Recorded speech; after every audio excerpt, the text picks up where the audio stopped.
Good evening, good evening, good evening, and happy 2022. Oh my goodness, the new year is upon us. I took a break over the Christmas period for One World, One Blood Bowl, but we are back, baby, back with One World, One Blood Bowl. One World, One Blood Bowl. It's such a catchy name. Everyone says what a catchy name it is. Episode 8. So welcome to it. I'm never changing that. You do realise it. That's that forever now.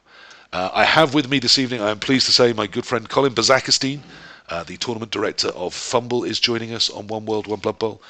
We also have, I believe, Corn Knight's partner in crime or significant other. I don't know the exact nature of their relationship, but Ethelred I and would Corn agree. Knight do seem to hang around quite a bit.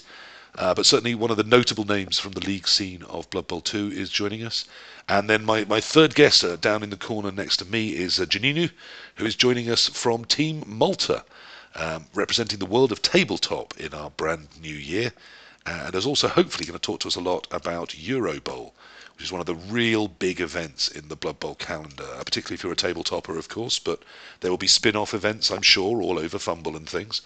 And people will be using those rule sets in all sorts of events because people do like to practice with them. And the rule set, I believe, has just been released, so we're going to have a little look at those and a talk about those, and also just a general talk about Eurobowl. It's 2022. The COVID years are behind us. Surely everyone is positive and looking forward to a beautiful future. So I'm hoping the episode today is all about new year, new opportunities. Hello, hello, hello. And we have some people with us in the chat. Hello, Big Bacon Sarnie. Hello, Corn Knight, Candle Jack, Dimmy G, of course, always there. Real Malteser, nice to see you in the chat. I believe we've met a couple of times over Tabletop's events. And also Gark Angel. So here we are. We will kick off, I think, by saying hello, Bazakastine. Hello, Colin. Happy New Year, sir. Happy New Year. Hope everything's been going well with everyone. 2022. Hopefully it is a bit better than the last few years have been. Well, I do want to. I kind of feel like I want to say it can't be worse, can it? But then I've said that before, and it radically got worse in the couple of years after that. I mean, my personal 2022 is not off to the best start, but gonna happen. Yeah, you just had a car accident, haven't you? So, Yeah. So that was a fun thing. Actually, I was supposed to go to my first ever tabletop tournament yesterday, but could not make it because I didn't have transportation. well, look, I hope you're feeling all right, and thank you for joining us I this feel evening. great. Physically is good. Just a little bit of added stress. So, as I said, we are in a brand new year, and as well as just pretending that COVID's over, which we can all heartily do, I think we can all get on board with pretending that's over until we look at the news or anything. You were off to a tabletop event. That's exciting. Is that one of your targets for 22? Yeah, that's something I'm trying to get into a little bit. It was about 3 hours north of me. There's apparently quite a few in Texas, so I should be able to start getting used to it. And then I'm going to try to go to Jeffro's Chaos Cup in September. That's one of the sort of big ones, isn't it? That's Yeah, it's run by Jeffro is his name on Fumble. Good guy, and I don't know the exact size, but it is one of the biggest ones in North America. excellent. Well, I mean, look, I kind of hope that partly what I've been doing for the last year or two and trying to broaden people's horizons on Blood Bowl is entirely responsible for your conversion to a tabletop player. I'm willing to give you 100% of the credit. You can Fantastic, take it all. fantastic. Well, I think that's only fitting. But it is a new year. I mean, there's all sorts kicking off at the moment. We've got the new competition we talked about last time, the Cablevision National All Stars. That's underway. There's a new Chalice season underway on Blood Bowl 2. So that's exciting. But what about Fumble? What are we doing for the new year? What have we got coming up this year? You are in charge of all tournaments there, is that true? Yeah, I'm all of the official Fumble tournaments. So everything but the NAF stuff basically comes under my umbrella. The big thing there is some of like the majors have been on pause for a while as we are waiting on redrafting to be implemented to try to tone down some of the craziness the new rules have in right now, where people have 7 re-rolls and all kinds of crazy stuff. Yeah. Yeah, because I mean, at the moment teams can grow up to any size, but does that mean we've got no tournaments on Fumble right now? Are we tournamentless? No, we have some smaller ones. The main ones running right now are our Royal Rookie Rumbles, which are for teams that have 0 games played.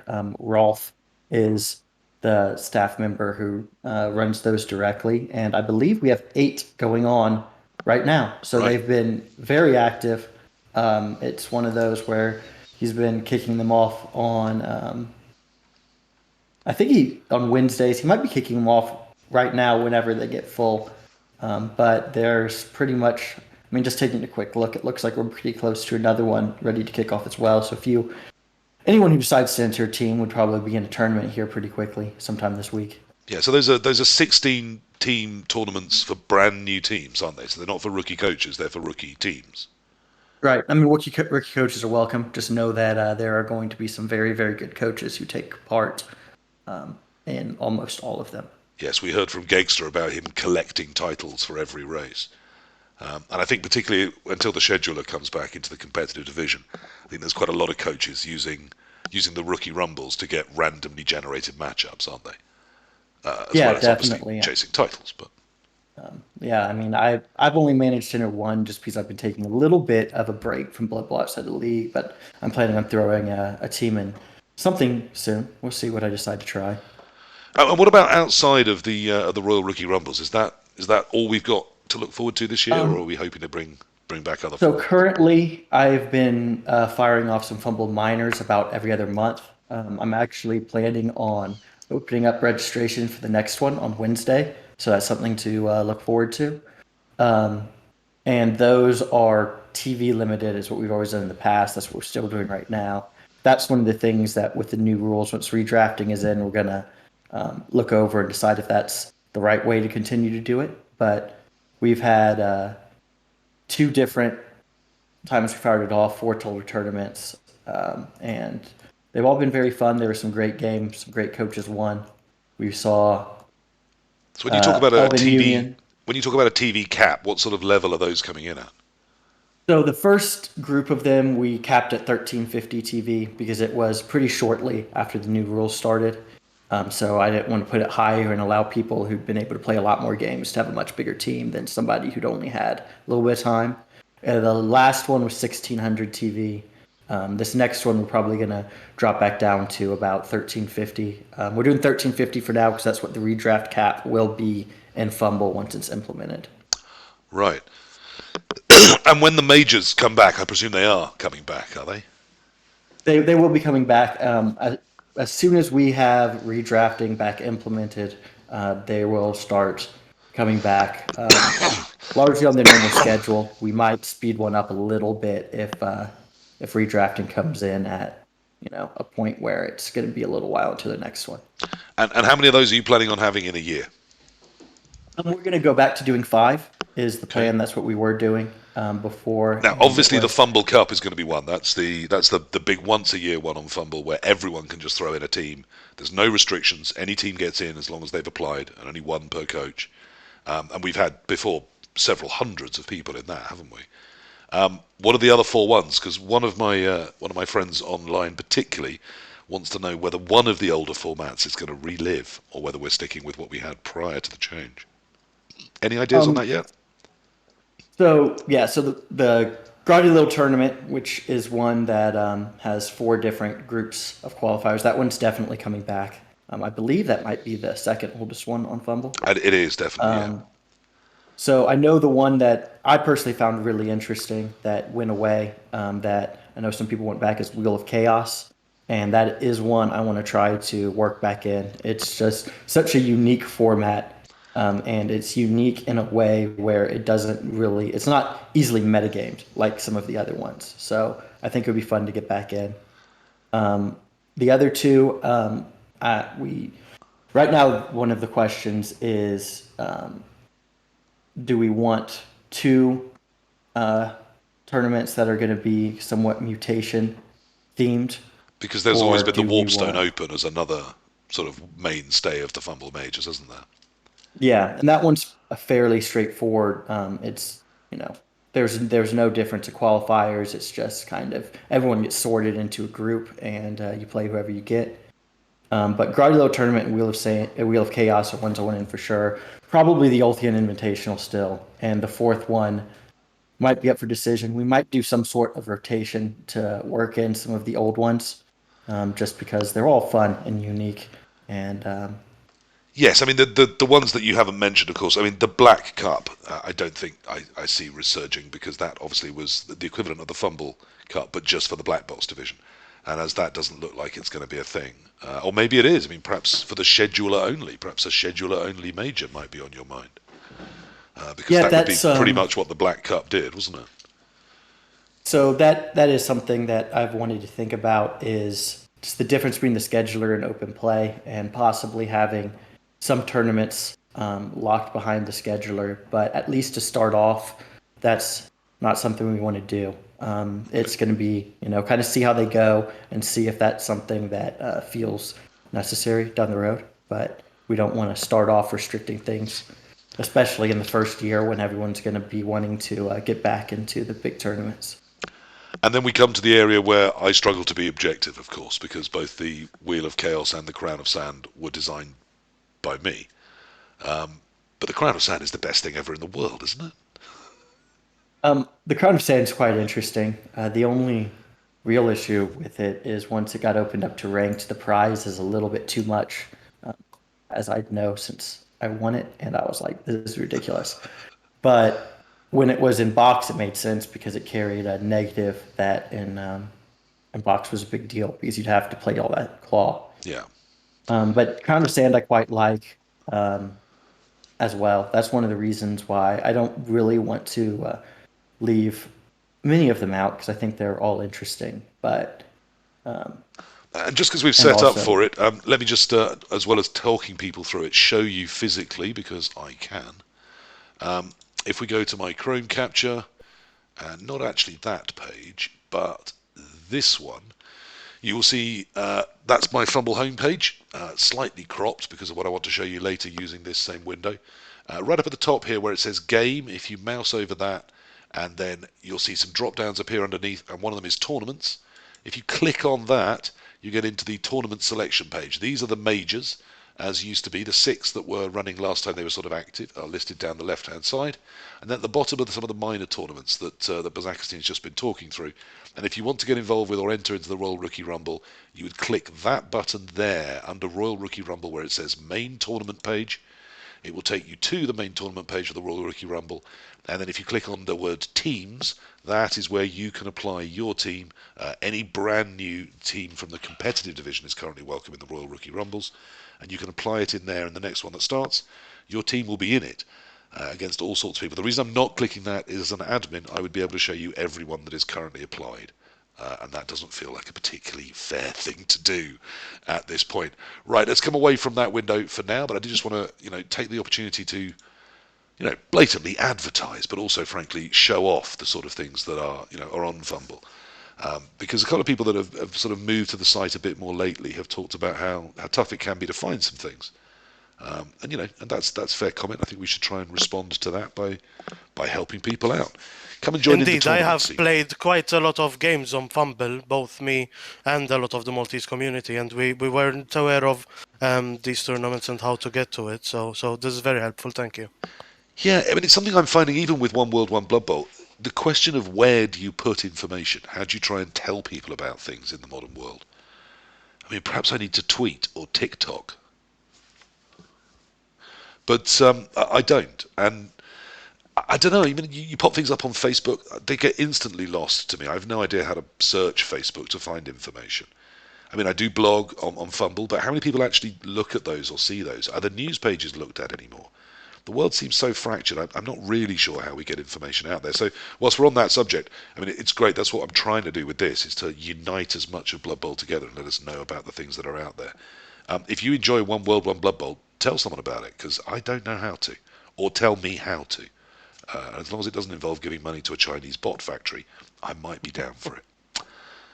Okay, so anything else from the Fumble scene? How's your Blood Bowl? You say you're taking a break. Are you back? Are you in love with 22 and the Blood Bowl so 2020 rules? I say the new rules. They're now obviously 2 years old. That's how dates work. yeah, I've dabbled some. We started a new North American league that's following the rule book to the letter, and it has been awful for me specifically, but overall it's been good. And it's been fun to try to figure things out, try to defend against some of the new things like jump, try to figure out how to manage rerolls when you can use multiple in turn. Yeah. But I dropped down to just leagues for a couple months there just because I needed a little bit of a break with how much I was playing. So 1 or 2 games a week was more than enough for me. Yeah, I mean, I'm finding. I mean, I'm desperate for a scheduler to come back in. I find trying to find games in competitive can be quite soul destroying. I mean, some people are really nice and give me games, but a lot of people just don't want to know. But similarly, I've dropped down to the White Isle League, which I've always been active in, and I'm really enjoying sort of discovering the rules a bit more gradually, actually, than other people are doing. But feeling my way in there, and I really wanted to manage, a team in a league. I've never managed a dwarf team in a league, so I'm doing that. I won't be doing it forever because everyone's complaining. And it's probably not fair for me to do it particularly, but I wanted to do it. I just wanted to tick that box in my life, so I am. Yeah, I'm trying Kimry in that one and the one I'm in, which has been what's the challenge? I'm 3-5-3, so Yeah. definitely, people are giving me their best shots. Well, unfortunately, I'm 6-0-0 in the White Hart League, and the whole league hates me. But what can you do? What can you do? Ethelred, I don't feel we've said hello enough. So hello, Hello, happy New hello Year. everyone. How Hi, are you? chat. I'm good, thanks. Yeah, it's this year started off quite well because I've avoided COVID, which is quite good. I hope everyone watching has as well. It's not been long. Yeah, Um, absolutely. Good luck to us all, particularly in these winter months. Absolutely. For loads of people won't know even who I am, so I Yeah, guess who, I should. who are you? Why have I invited you on? So I'm the sort of unofficial husband of coordinator. I want to make it official at some and basically we run minor league, the Rock Paper Shotgun League, which is a standard progression league. I play in OCC as well, but what I guess I'm most known for is running the largest Stunty league in Blood Bowl 2 on PC, and also the new season 7 of the Priest of Nuffle Invitational, which is also known as the Random Star Player League. I'll put links in chat well. But yeah, so they're starting soon, and the kind of sign-ups for all of those are ending kind of today. So I'm on here really to push those leagues and get people to jump up and try them. Um, what's new about them, I guess, for most people is that they are modelled really on the NAF format of a weekend competition. In that it's resurrection, you've got to build a team, you get a random star player. So hopefully for a lot of people, it would be a different way of playing Blood Bowl other than CCL or a kind of normal progression league, which most people. So that's why we've always pushed this league because it's a bit different to others that are kind of out there. Yeah, I mean, I'm a known fan of a bit different. I always think if you want to get better at Blood Bowl, obviously you need to practice, you need to talk to people, you need to watch, study, all of that good stuff as well. But one of the ways to do it is to really understand the game better, and the more you push out into the other corners of that gives you lots of skills you can bring back to other formats. I mean, for example, I'm for the first time I'm in a team competition where there is consequences. If you take a casualty, you suffer that casualty, and that changes how you look at the risk profile. But a resurrection game, I find what it's really added to my game is the ability to look at certain situations and say, well, if I didn't care if anyone lived or died through this situation, how would I go about getting it done? And then there are times where I will bring that level of sort of risk management back into things like CCL and find it really pays off. Other times it kills the whole team. But I mean, I'm a great believer that new year, new opportunities. Try something different. As you know, I've dipped into Pony for the last couple of seasons and really enjoyed it. What's its big sell to you? How should we get the people motivated to sign up to Pony? Yeah, the big sell to me is that it's a combination of two factors. I think the first one is getting a surprise star because every team is built around a star player. And the original, I guess it's 20. Well, it's not even 2016. It's Living Rulebook 6 stars, I think. So there's 56 out of those, of which I think probably 10 are used on a frequent basis. So the first thing is that you're going to get a star you're probably not familiar with for again a race that you may or may not be familiar with. So it's good, I think, in that regard to get you to think differently. But the second element is team building as well, because it's a set TV. You've got set skills, so two skill, well, as many skills as you want per player, I think, but only one double, and it's tiered as well. So again, there's two elements there. One is actual playing on the pitch, but what a lot of people find fun, and there's a lot of chatting Discord every season, is about theory crafting, like what skills you should pick.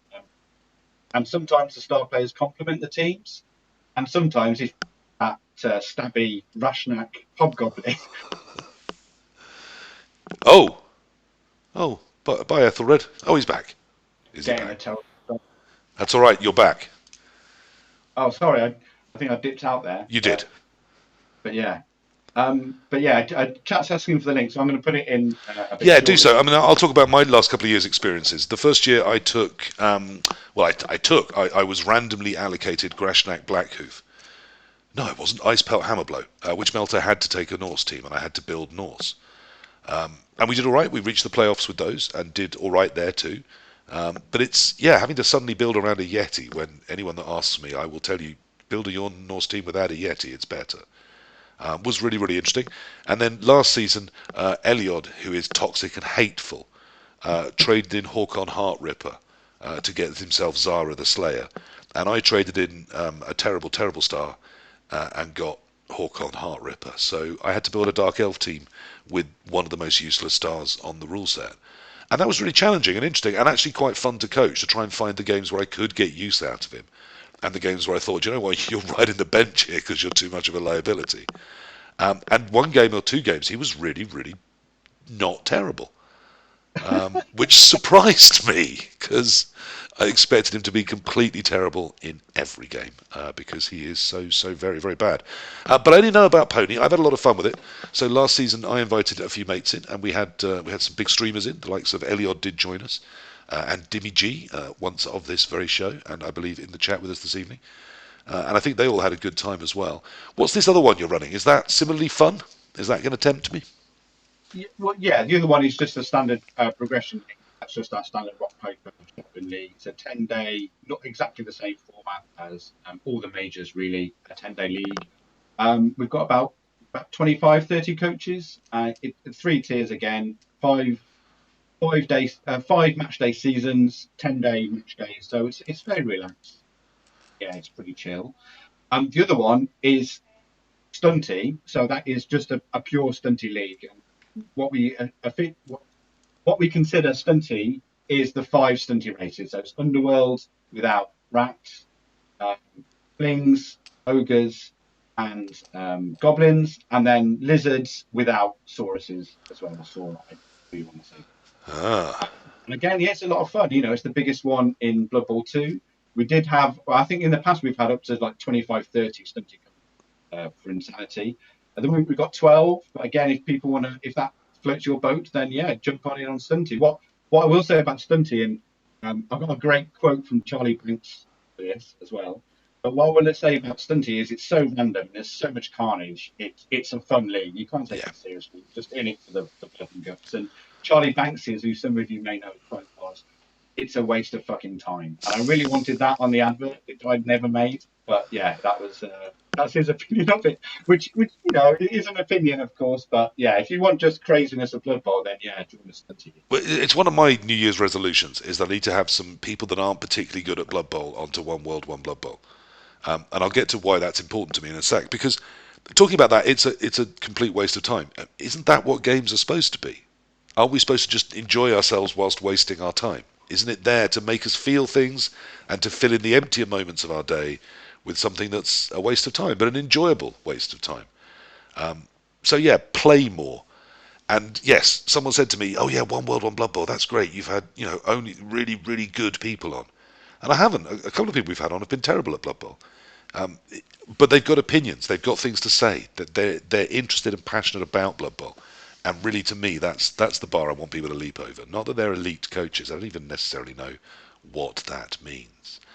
Now, that's something I've really enjoyed about the rock, paper, shotgun sort of environment, is that it does seem that you guys are in it to have a laugh, to have some fun, to be gaming.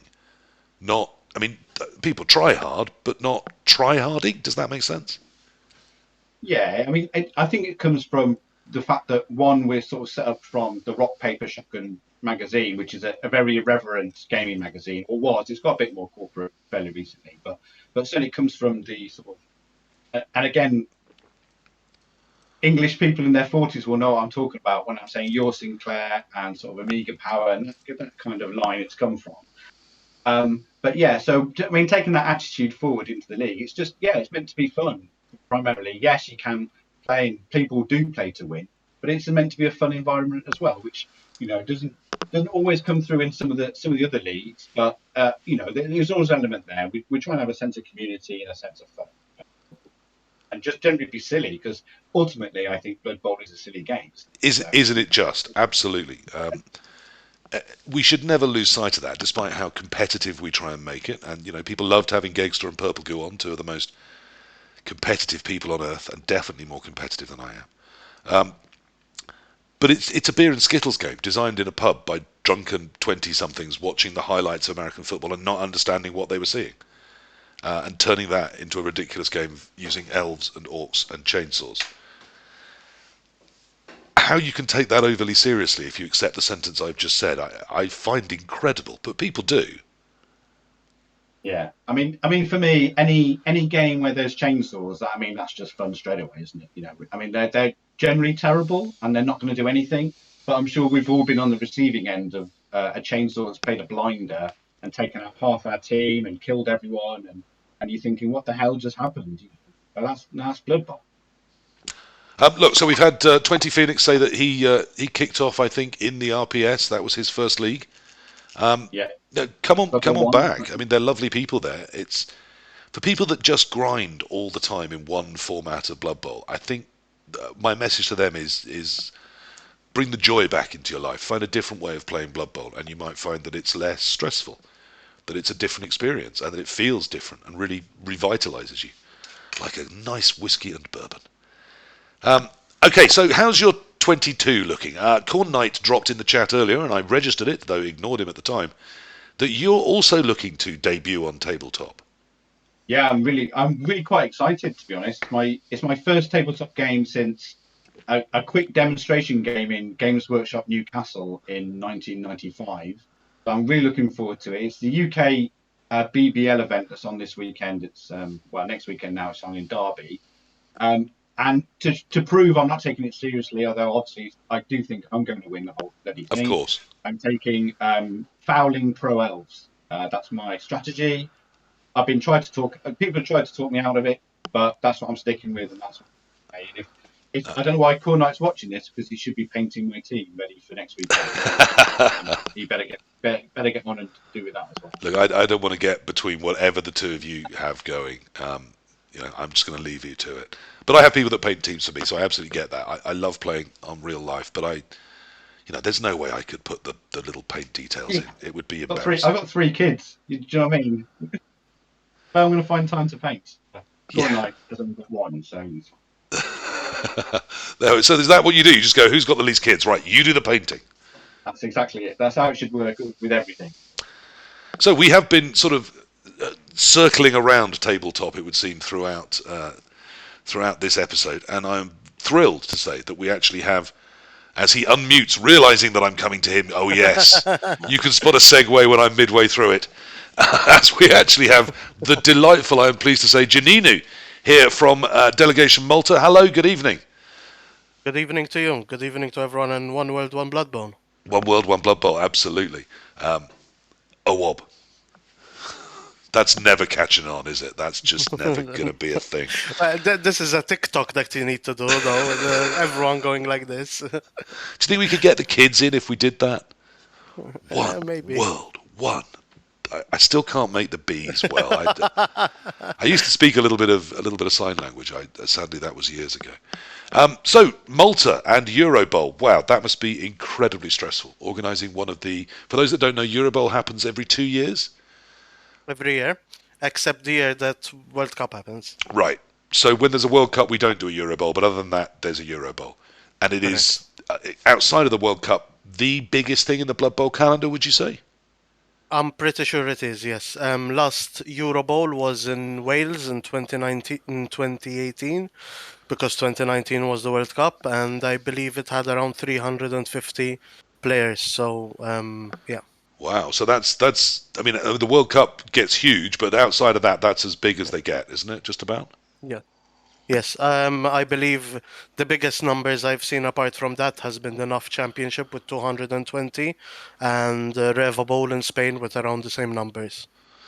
Wow. So you've got half as many again as the next biggest outside the World Cup. That's quite a responsibility. How did you end up with it? That must have been a pain. Well, Eurobowl hosting rights goes basically in order of who ranks highest in the Eurobowl, but excludes the ones that have already hosted to give all the nations the opportunity to host. There is some regulations, which is basically you need to have participated in the last 2 out of 3 Eurobowls, and 6 out of the 8 people need to be residents or citizens of the country. I must say though that at Eurobowl there is 2 concurrent tournaments running. So there's Eurobowl, which is limited to 1 team per nation, teams of 8. And there's at the same time in tandem the Open running, where it's not limited to any amount of teams apart from the venue restrictions, obviously. Previously, it used to be limited to 3 people per team. Now we are increasing that to 4 people per team. Oh wow! So that's called the Europen, isn't it? Correct. Which sits alongside the Eurobowl.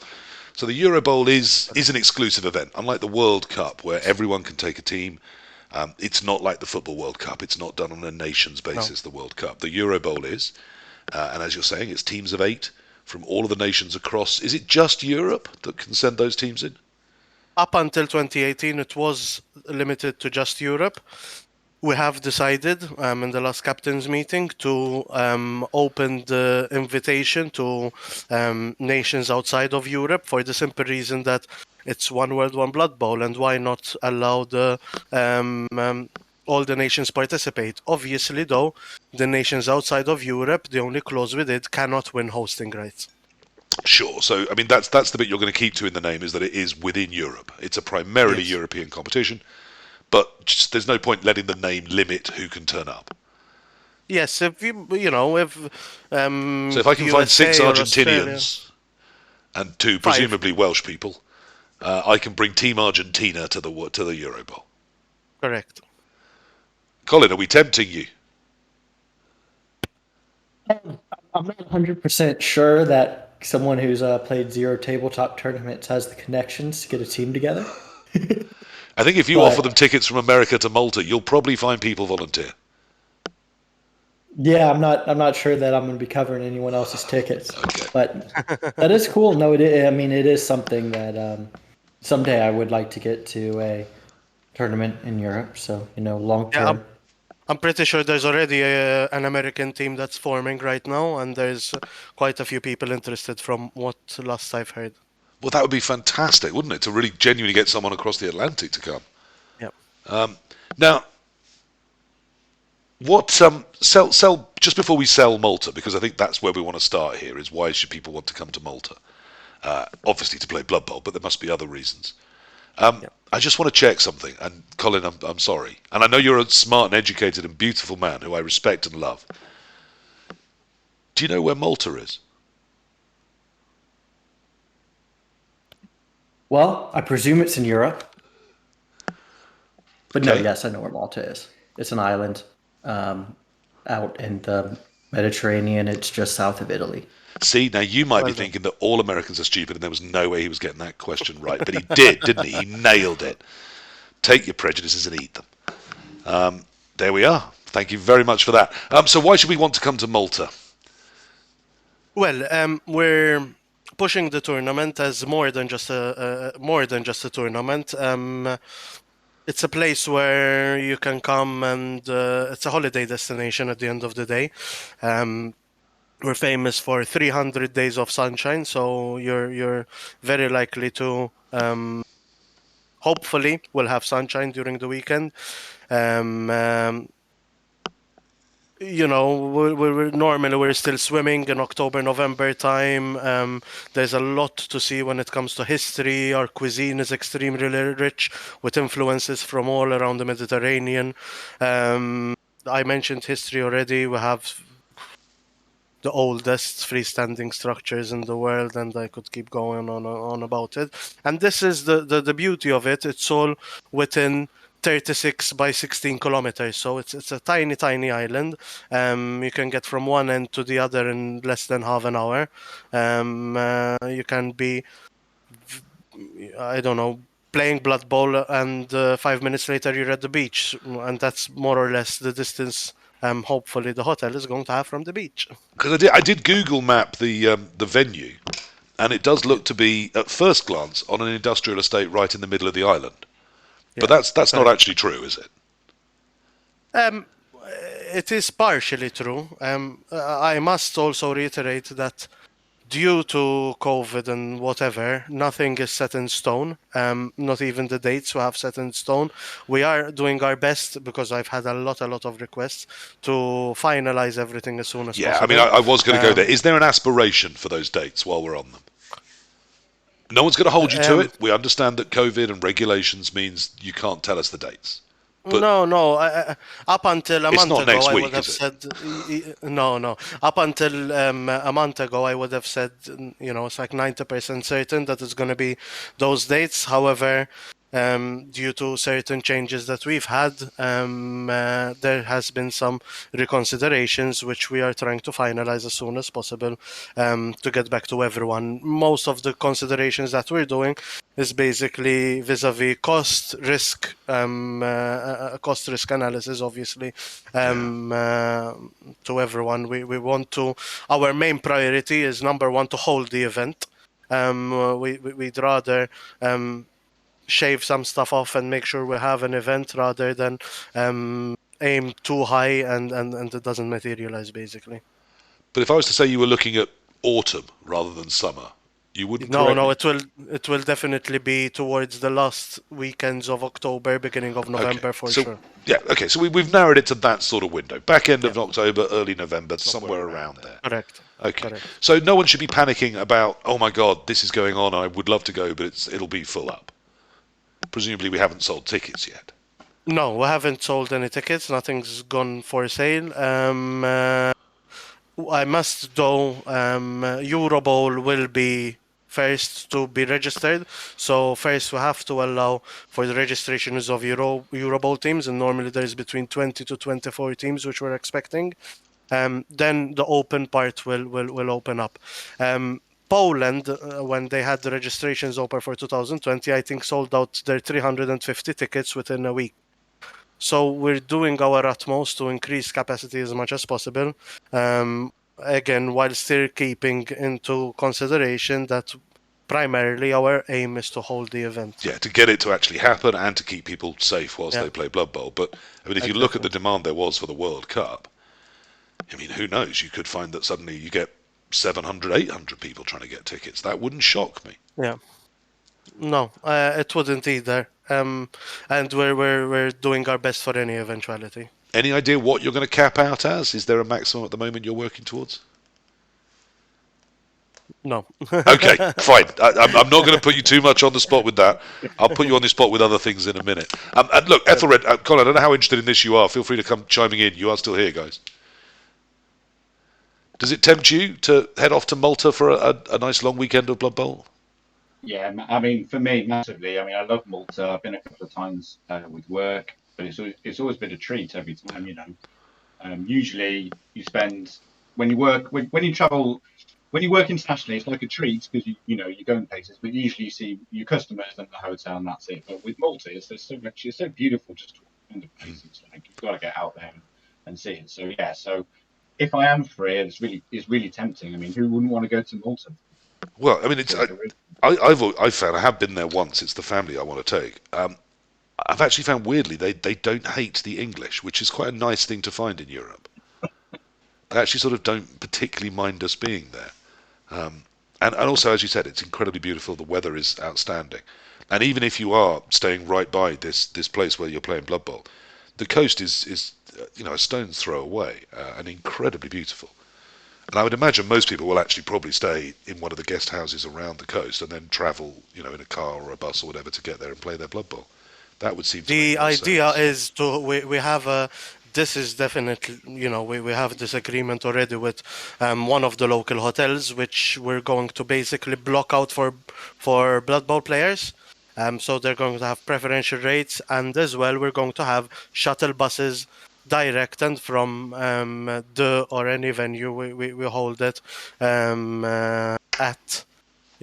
Directly from there. Obviously, everyone is welcome to book wherever they'd like, but it makes logistics much easier for themselves to have the shuttle bus with everyone, And obviously. who wouldn't want to stay in a hotel with a lot of other middle-aged, bearded Blood Bowl nerds?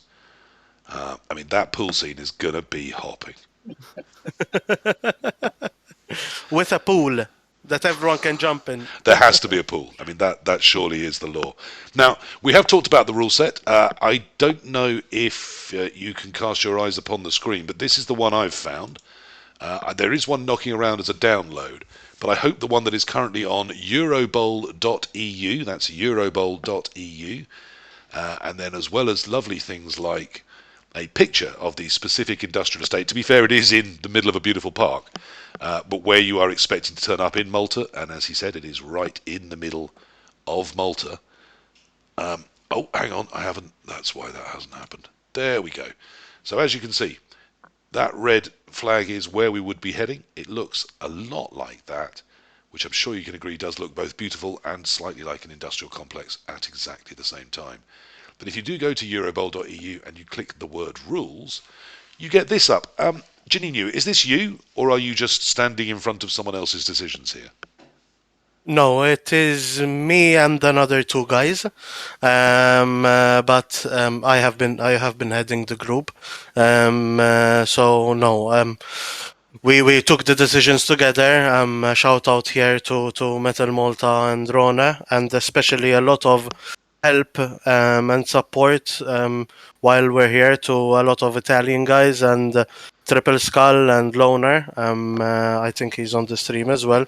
That provided a lot of feedback and anyone who sent in the tournament data, because this is basically a lot of months of hard work to try and have as competitive a rule set as we can with all the requirements that were put, obviously.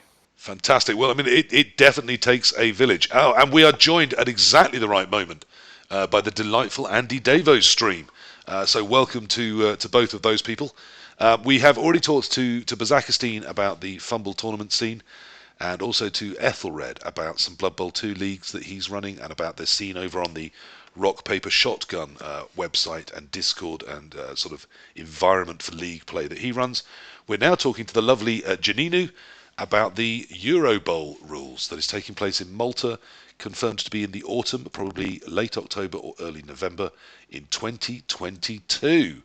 So that's where we're at. We are literally just about to have a look through the rule set, but as some people have fresh arrived, let me show you who you are listening to. I'm Purple Chest, of course. To that side of me is Janinu. Directly above me is Ethelred. And up there in that corner, that's Bazakistine, the head of all tournaments on Fumble. Oh, no, I didn't. I keep doing that, don't I? There we go. I did all the pointing right as well. So that's Janinu, that's Ethelred, and that's Bazakistine. Hello. So let's go back and let's have a little look at these rules, because I think that's probably what a lot of people are going to be interested in this evening. So as I said, this is on Eurobowl.eu. And what they tell us is that, as we've already heard, that for the Eurobowl competition there will be a team of 8 individuals.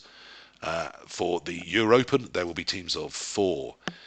You will each have to, of course, bring a different racial choice. So you're going to need at least 8 if you're in the national team, and at least 4 if you're coming to the Europen.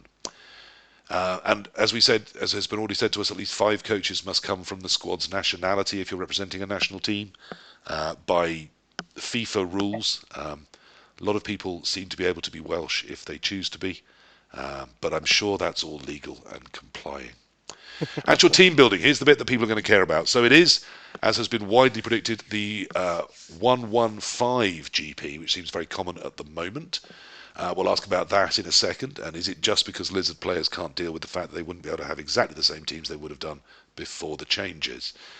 It is Resurrection, of course, no SPPs gained, so everything will be absolutely fine after game 1 and ready for game 2.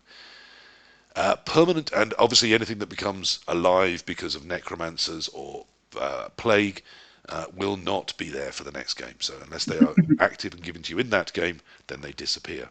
Permitted inducements is quite an interesting list. We've got Halfling Master Chefs, Bloodwiser Kegs, Bribes 0 to 3, Wandering Apothecaries 0 to 2, as well as an apothecary that you can roster, Mortuary Assistant 0 to 1, and Plague Zoctor 0 to 1. Two instant things to talk about here, though. The first is that your bribes cannot be taken in a team with a player that starts with or is given the Sneaky Git skill. Bribes gained from Get the Ref are still allowed. Why can't my goblins have a Sneaky Git and a bribe?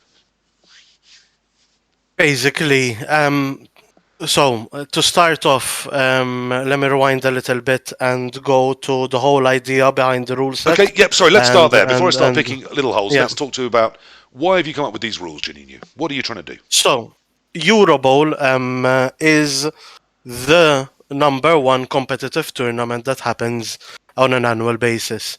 We also understand, though, that the Eurobowl rule sets gives birth to a lot of tournaments which use that for training. So, in most countries, perhaps not in England as much, but in most other European countries, most of the tournaments that are run throughout the year use the Eurobowl rule set.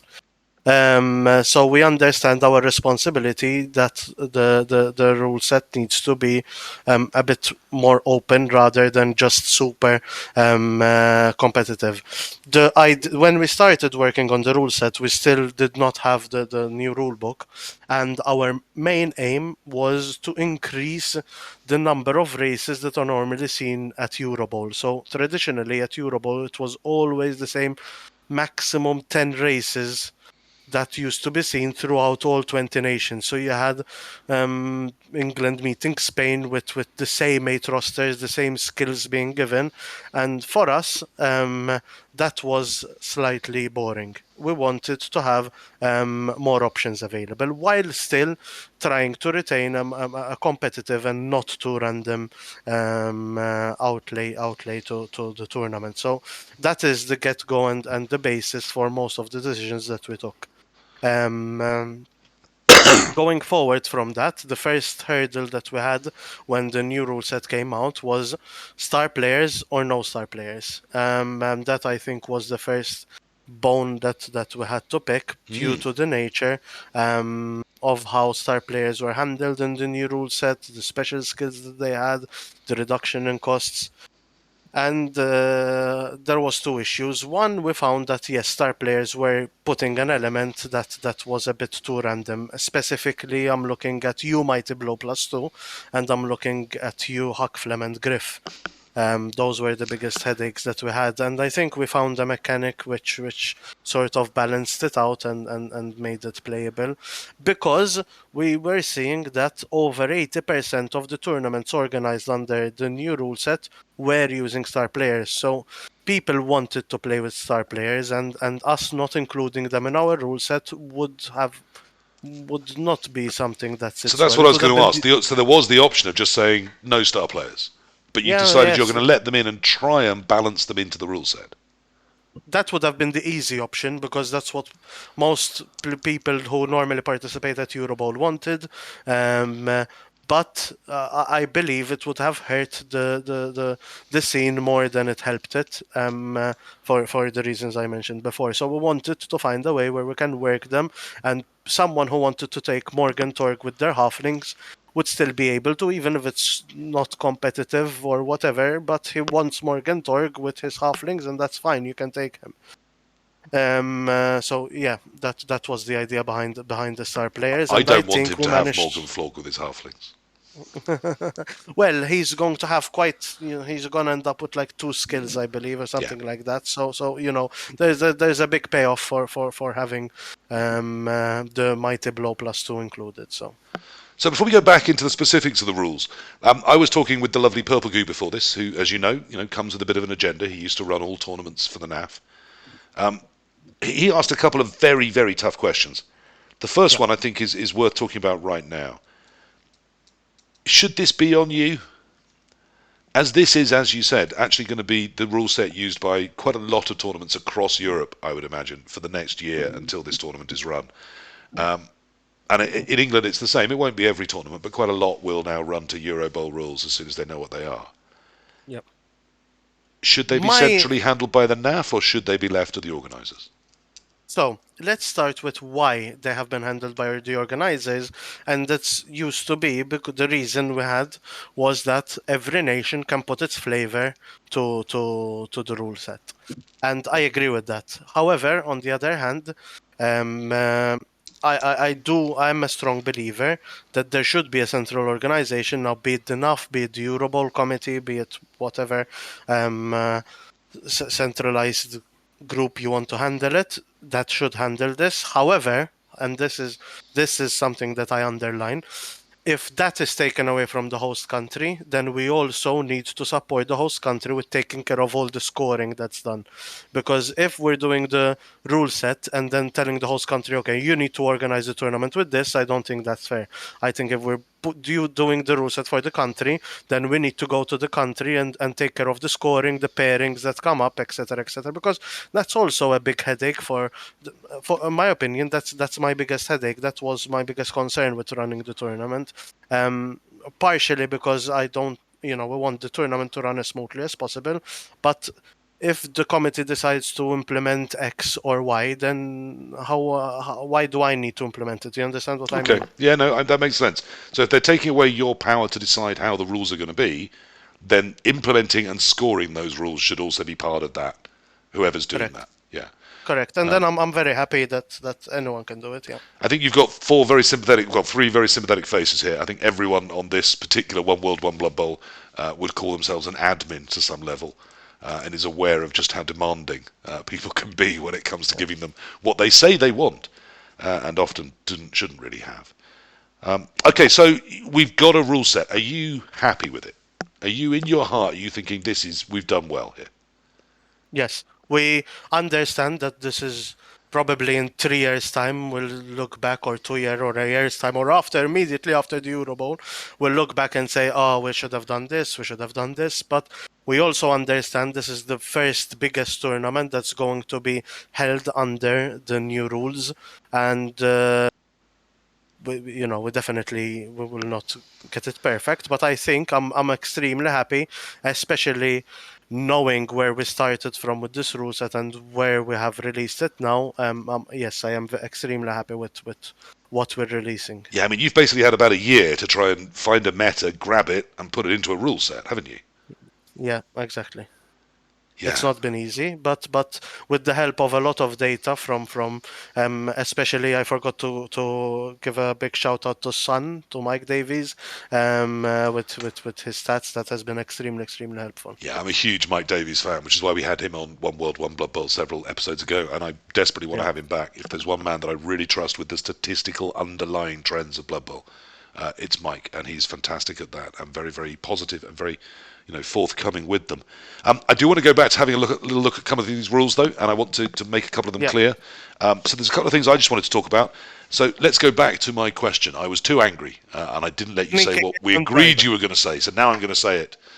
Why can't my goblins have a bribe and a sneaky git? What's wrong with that? Why do you hate fun? What we have seen is, especially a lot of from the competitive side, we don't want to have the game being decided on a. You're going to tell me, isn't that the whole point of the game? But with certain stunty teams, it feels too random. And sneaky git and bribe, basically, when you have sneaky git a bribe with dirty player, you're committing, I think off the top of my head, it was an average of 11 fouls before you're sent off. And when you have dirty player +1, or in certain situations, dirty player +2, if you, for example, we've seen rosters inducing Lord Borak, that is crazy. That is something that just threw the meta off with the same reasoning that we had Mighty Blow +2. So the reason you've hurt my goblins is because of all those toxic elf teams running around with sneaky git fouling people. That's what I'm hearing. All those, the Hooligan, Lord Borak being introduced in Chaos Renegades. So there's been quite a number of reasons. But I can yes. still But take my. we've I can seen- still have my hooligan and my bribes. I just can't put sneaky git on it. Yeah, correct. Okay, so I've still got options. I just don't have the best ones. Correct. All right, I'll live with it. Now there is someone. He's mad. It's called Strider. He's Swiss, so we can't call him mad too often because obviously he's got all our gold. But he's wondering why ogres can't have their riotous rookies. Well, Riotous Rookies was becoming a problem with the swarming rule set and with those teams. And again, for exactly the same reason, in fact, we introduced this change, Riotous Rookies being removed at the same time that we removed Okay. Sneaker Git and So Bribes. it's the same thing. We feel that they're unbalancing games and making them all about that one dynamic. Correct. Okay. Let's just go back to the rule set because I don't want to read them through, give everyone a chance if they're not people that can read or that enjoy that to know what we're talking about and what's going on here. So, other than that, it's all fairly normal. We have 5 tiers, which is probably fairly standard nowadays in most NAF events. A lot obviously have the 3 that are in the rule book, but more people tend to separate them out slightly wider into 5 tiers. And then you have skill packs that you can add based on which tier your team comes from. And you have, as was explained to us by Janinu, you have star player availability, but it costs you skills. So Griff Oberwald and Morgenthau cost you 3 primary skills to add to your team. Deeproot, Hack Flem, Creek, and Wilhelm Cheney cost a primary skill, and everyone else you still have to buy the ability to have skills to have stars to get them available in the first place. Now those tiers are tier 1. We have Chaos Dwarf, Dark Elf, Dwarf, Lizardmen, Orcs, Shambling Undead, and Wood Elf. I think my tone of voice has given away my question here.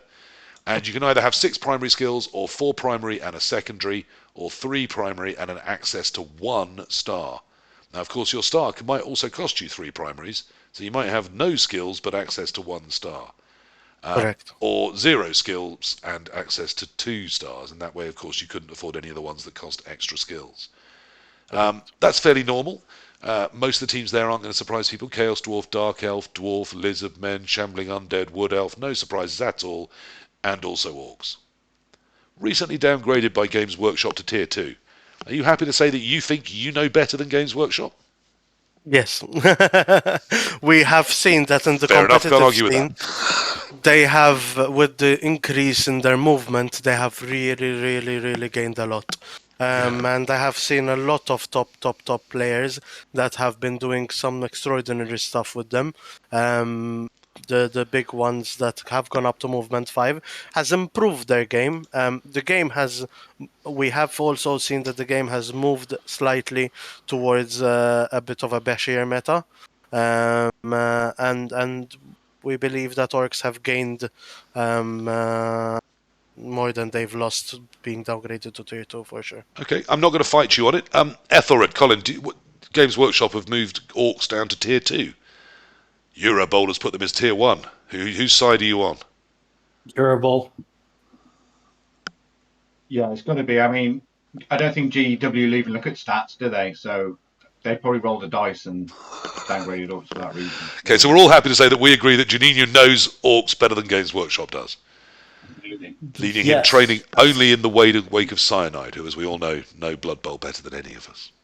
Well, absolutely. There was an article, I believe, in PC Gamer or something, which claimed that. It was horrific and distressing to lots of people. The foremost experts on the game. Absolutely.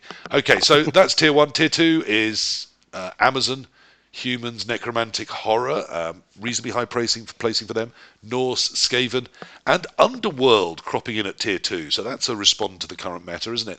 They get 7 primaries, or 5 and a secondary, or 4 and a star, or 1 and 2 stars. I suppose the obvious quick question there is Underworld. Are you happy with where you've placed them, Janinu? Yes, we've even had people pushing us to put them in tier 1, but well, that's why I'm asking. Do you think tier 2 is the right spot? Yes. I think they perform decently, especially with the last FAQ and the change that there was to the swarming rule that further cemented. I would actually, with the change to the swarming rule, rethink if it's tier 2 or tier 3, but erring on the side of caution, we decided to leave them on tier 2. Yeah, plus they're not exactly being underrepresented at tournaments right now, are they? Correct. So Correct. I'm not unhappy with that at all. Oh no, oh my unhappiness is yet to come. So we go back for Tier 3. Here we find the Black Orcs, the Chaos Chosen, Elven Union, Imperial Nobility, Khorne, Nurgle, Slann, and Tomb Kings. They get 7 primaries and a secondary, or 5 and 2, or 5 primaries and an access to a star, or 2 primaries and access to 2 stars. I didn't think I mentioned it. I should mention you can swap your secondary for stacking 2 primaries. So if you stack, you can stack once on one player, 2 primaries, but the second stack skill has to be costed as if it's a secondary. I suppose my big question here, I'm only going to really allow myself 1 per tier, is Slann. They don't exist, do they? Are you happy to bring in the NAF ruled Slann? Do you think they're going to be in a Yes. competitive state? Yes, and I think they are one of the biggest winner together with Orcs. I think they have been underplayed in the new rule set. I have played a bit with them. I have played, to be fair, Necromantic, Vampires, Slann, mostly this rule set, and Slann has been one of my favorite. The multiple rerolls per turn, they are one of the biggest winners in it. Yeah, I was going to say, so you can pick your turn and you can throw all your rerolls at that one Exactly. super move, can't you? Yeah. So suddenly And your with 3+ is a bit less frightening. the Wood Elves having their nerf to the leap, they are the only ones who can effectively play that game, basically. How dare you? Have you not heard of a Goblin Pogo? All I'm hearing is Goblin hate this evening, and it's distressing me. Okay, so let's just stick with this, and then we will come back to all of us chatting. Back in Tier 4 now, we've got Chaos Renegades, Old World Alliance, Vampires. So these are the also-rans of races, aren't they? And High Elves. What? Yeah. What? But that's High Elves. I like High Elves. High Elves, they're a nice race. Why have you put High Elves there? Don't you love High Elves?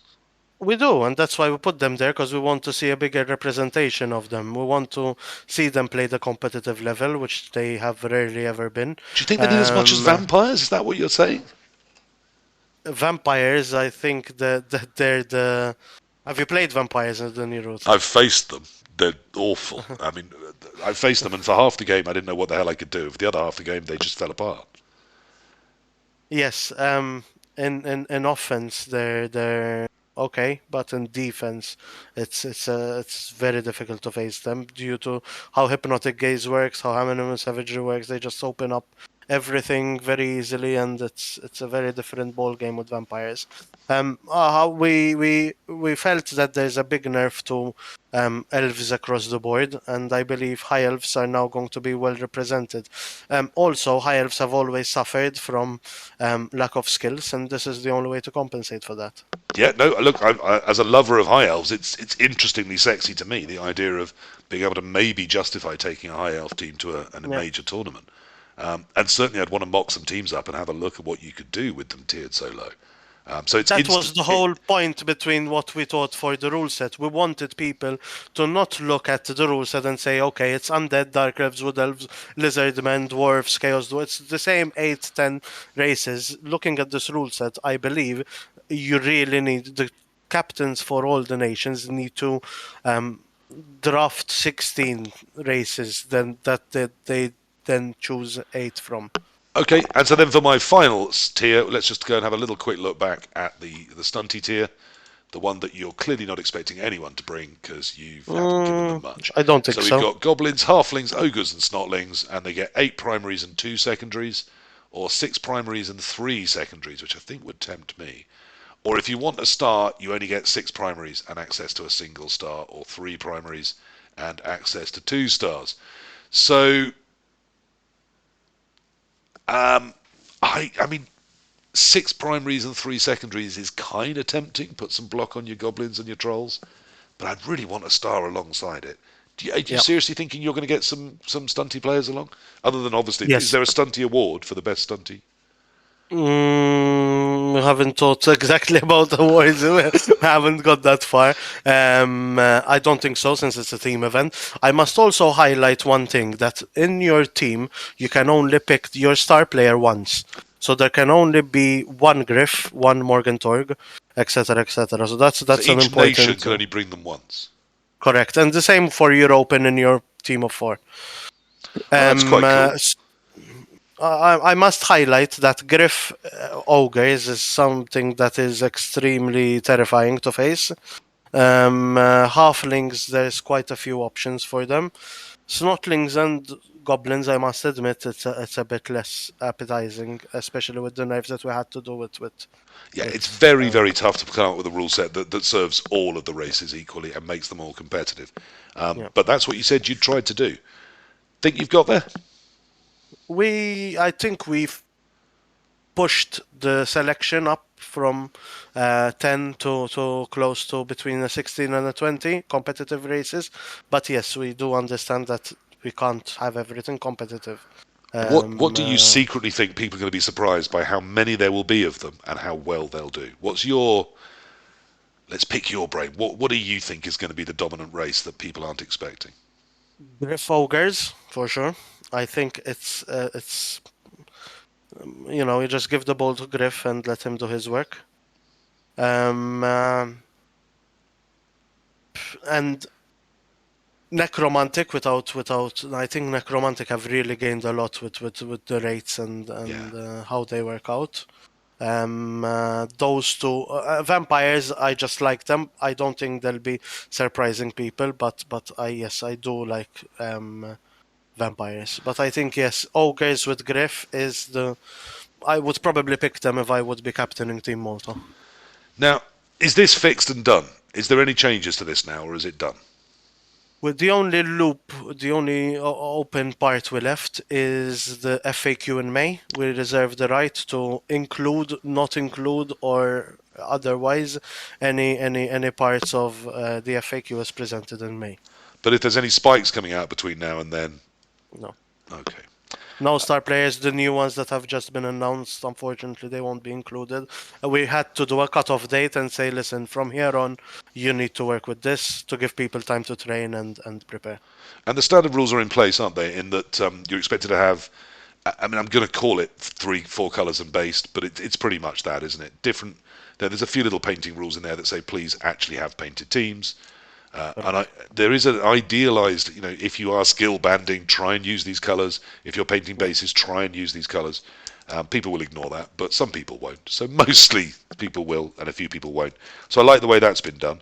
But there is a couple of other just things I wanted to quickly discuss. The first one is 2 hours and 15 for a game. Are you confident that you can get it all done in that time? That seems very tight to me. The problem with 2 hour and 30 is that the tournament ends up taking forever.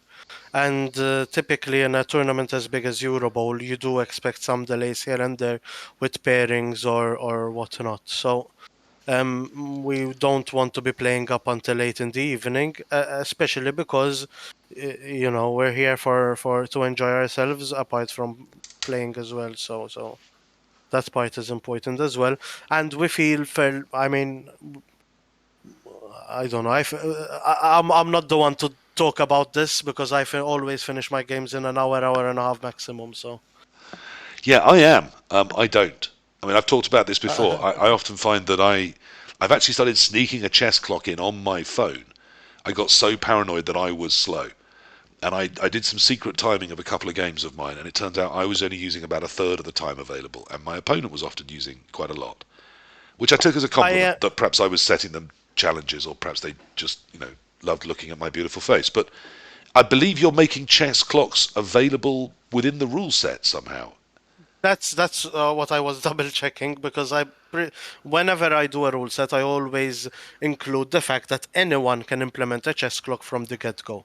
It's not mandatory, but if you want to put a chess clock in, feel free. It's fair for everyone. No one has to get offended or feel intimidated or anything, but it's only fair that if you believe that time should be split equally, then you just put the chess clock down.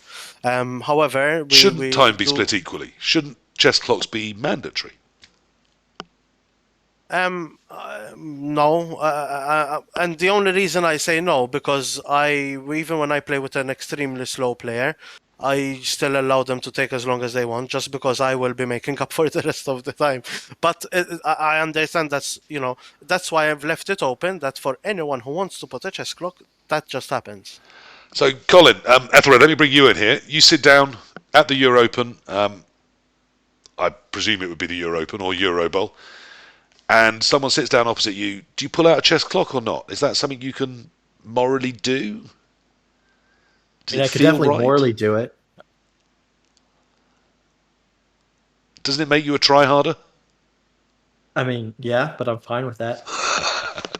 Yeah, I mean, it's my first TT coming up, and I'll probably will be slower than usual. But even then, if there's a chess clock, that'd be fine. Again, I'm one of those coaches that hates their opponent taking all 4 minutes, especially when I play online. So I'm really impatient, and it puts me off my game. So yeah, I'm chess clocks all the way for me. I'm surprised as a newcomer into TT. I'm surprised it's not mandatory anyway. To be honest. Well, that's why I ask. I mean, if it was mandatory, then I'd have a chess clock there, which would be great. If it's not mandatory, then I've got to be a dick and say I want to use a chess clock because I really secretly quite do. No, this is what we don't want to have. We want people to feel. That's why we included, because normally this is not included. We included it for exactly that reason, that we want people to feel comfortable saying, listen, I would like a chess clock. It's also written there that we can have it, so want people to feel comfortable doing it. We don't want to have it mandatory, because if you don't want to use it, then don't. So I'm going to be one of those guys who sits down and goes, right, so we're using a chess clock, and I want to roll your dice, and I'm going to lick them. I mean, is that? People have heard me talk about it before, the story about the guy with 200 dice, and he rolled each one once, and I just so wanted to start rolling random ones from his two piles. But I'm just not enough of a dick. I know some people that are, though. Now, there is one final big problem I've got with this rule set, because I think it's terribly exciting. You've got to take some choices. Some of those have been tough, and everyone here has built rule sets. We know how tough it is and how there's always one race that you think, no one's going to bring that one, and oh God, maybe I've given them too much. So moving on from all of that, and the tournament itself, which I understand there's some bits of it still have to be up in the air, but everyone's going to be thrilled about this. Everyone wants to go to a Eurobowl. It's been years since we've had one, for various reasons, mainly COVID and the huge amounts of death. So understandably, we've been hesitant. But I've got a big problem, and I can only be honest with you. Do you know what this is? The dice cup. This is my first ever dice cup from the first tabletop tournament I went to. It says here in faded letters, because I've loved it and held it so much, UKTC4. And I still roll all of my Blood Bowl dice in my dice cup. Where's my gift, Janinu? Where is my gift? Tell me there's going to be gifts, or I'm not coming. Where's my gift? We have announced a special collaboration with Rebo Games, and that's as far as I can get. There'll be gifts. Of course. We wouldn't. I think, if you look at miniatures, and you can safely say that Grebo Games put out some of the most beautiful looking Blood Bowl miniatures available. This is something that's high on our agenda, so you can rest assured that there will be goodies for Eurobowl. Fantastic. Look, that's really all I wanted to ask about, to talk the rule set through, give you a chance to talk up Malta and Eurobowl, which I hope will be a huge and hugely successful event. Just to let everyone know, it is the new year, and here we are looking at 20 Phoenix. Were you my first ever opponent? If you played me in the very first game I played up at the UKTC4, then yes, you're my first ever opponent in a tabletop game of Blood Bowl. I had played a warm-up game of Blood Bowl on tabletop against Pete W, but we didn't actually finish it because I was beating him so badly in the second half he got grumpy. So that was the first game of Blood Bowl I ever played to its conclusion. Could I please ask, within the limitations to star players, do you consider an alteration to the 2-for-1 special rule as it applies to Grack and Crumbleberry and the Valen twins? So do they count as 1 or do they count as 2?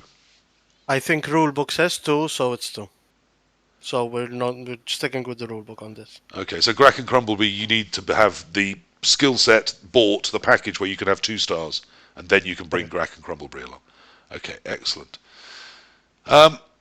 Yeah, exactly. So Corn Knight is dropping in when what we know about the dates, which will be sometime in the autumn, looking at the back end of October or November. But, as I don't need to tell anybody here, you've lived it, I've lived it, and the fact that you're here means we have lived it, and many people haven't. It's a rapidly evolving world. At the moment, most of the virus strains are heading in the right direction. That's great, but it doesn't mean they all will. Doesn't mean we won't get a worse variant, and suddenly the whole world could stop again, or worse. So let's stay hopeful. Let's stay positive. It's a new year. Let's look for those new opportunities. Let's stretch our horizons and try some new things.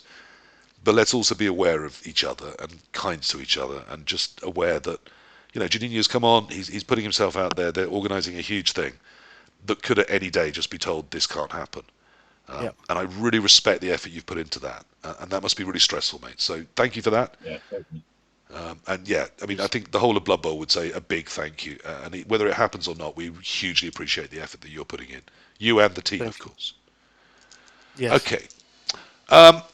There's nothing else I really want to do, so I feel we've done what I wanted to do, which is say Happy New Year. Ethelred, come on in. Hello. So as I said, first TT this weekend's coming up. Any Excellent. advice? Anything I should take? What do you guys think or chat think? For my Juninho, let's bring you in. You're a tabletop man like First myself, a little bit. What should he be thinking? His first ever tabletop event. So the first thing is you need to get cash for beer. For you and for your opponent. At the end of the day, this is this is the essence of why we go there. Make sure you drink loads of beer you enjoy. And as I've been to a lot of tournaments in England, and the atmosphere has always been amazing. From a game perspective, just make sure that you're sticking to the time. I don't know what rule set you're going to be using, so from that perspective over there. I don't know, to be honest, but I'm sure it'll be fine. I would suggest that make sure that Corn Knight's giving you some bits and bobs as well as just your team. You need reroll markers, you need turn markers, you need score markers. It's amazing the number of little bits you need to put along the side of the pitch, as well as the team you put on the pitch. Yeah. And I think a dice cup. I also swear by a dice tray. Because I can then say to my opponent, it'll be rolled in the cup. If it comes out of the cup, it doesn't count. It'll be turned up on the tray. If it bounces out of the tray, it doesn't count. And that way, there's never any debate about whether my dice is a legal dice or a not legal dice. And they don't roll all over the pitch and destroy all the pieces.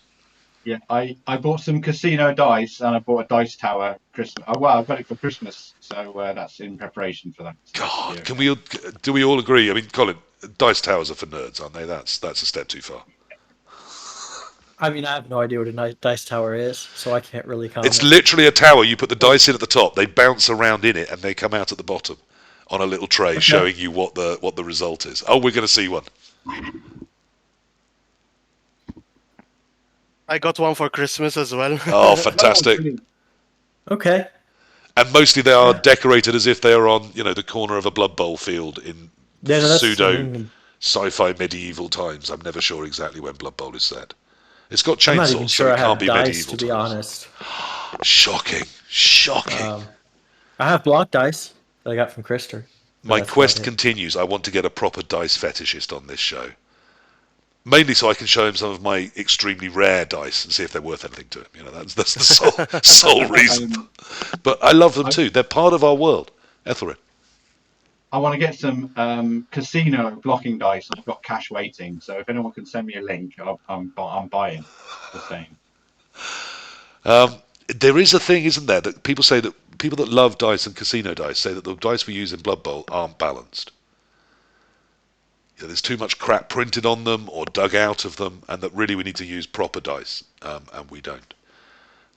But then when you've seen people that roll dice by putting them on their hand and plopping them, then you start to insist on use a fucking cup, use a fucking tower, because they're definitely not cheating. It's just a habit they're in.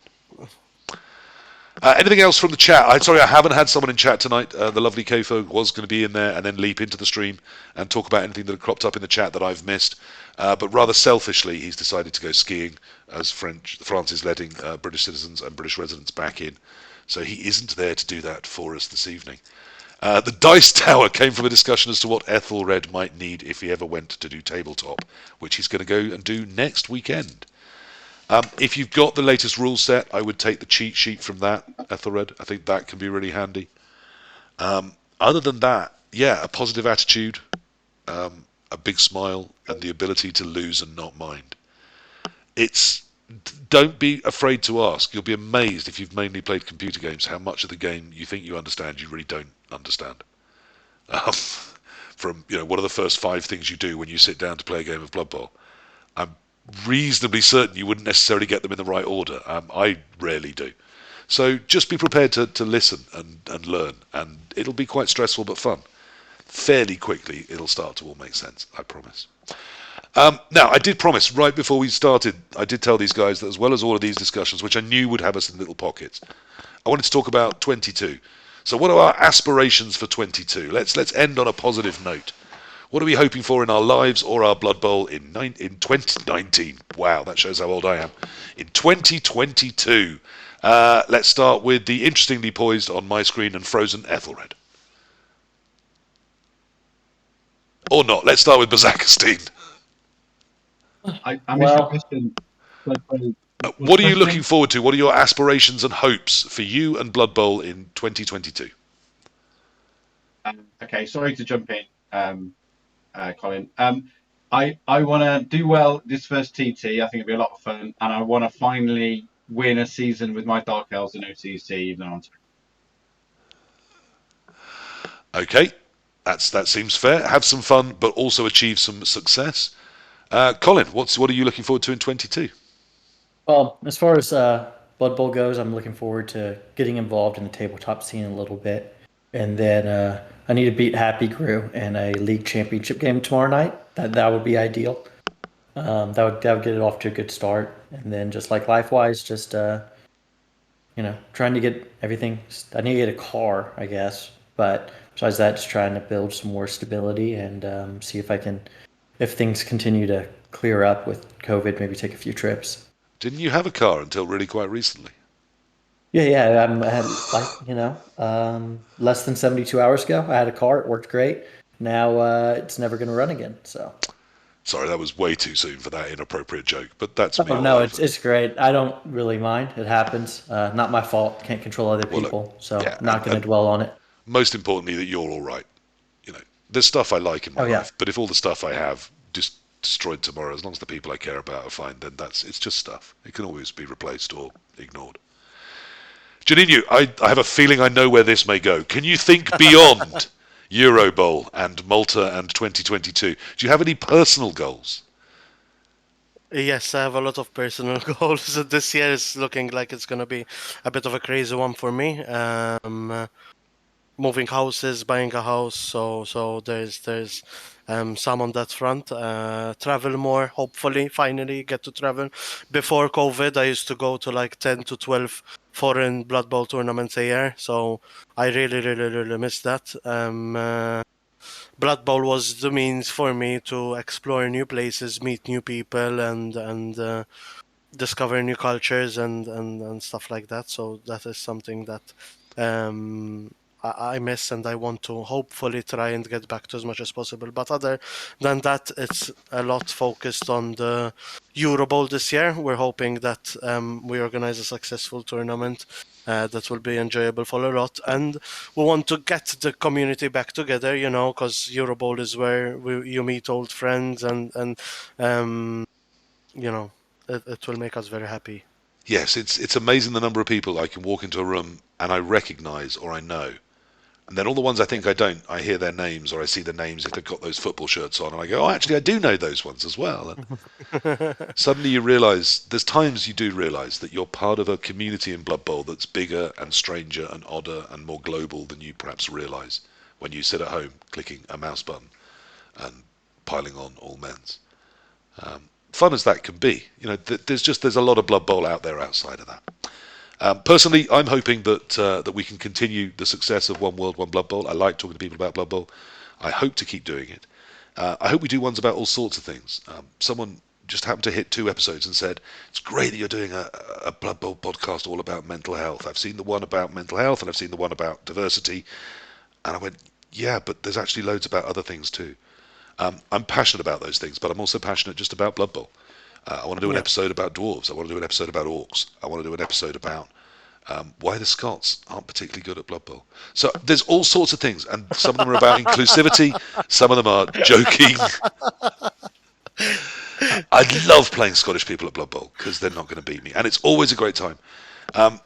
So I want to do all sorts about all areas of Blood Bowl whilst having some fun at the same time. I don't want them all to be serious, but I do want to be serious about the fact that it's a game and that we should be having fun, and we're all in this together.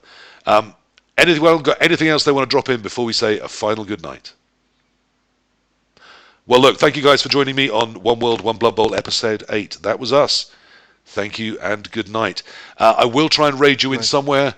Let me see if there's anywhere appropriate for you all to go. Ooh, the lovely Artemis Black or Inarian. Of the two, I think probably Inarian. Let's send you to someone who everybody seems to love.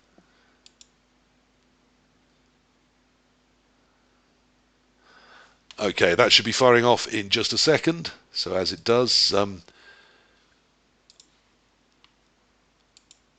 going to stop the stream, but I just want this raid to go first. There we are. Otherwise it doesn't go. Thank you very much for joining us. Bye-bye, everybody.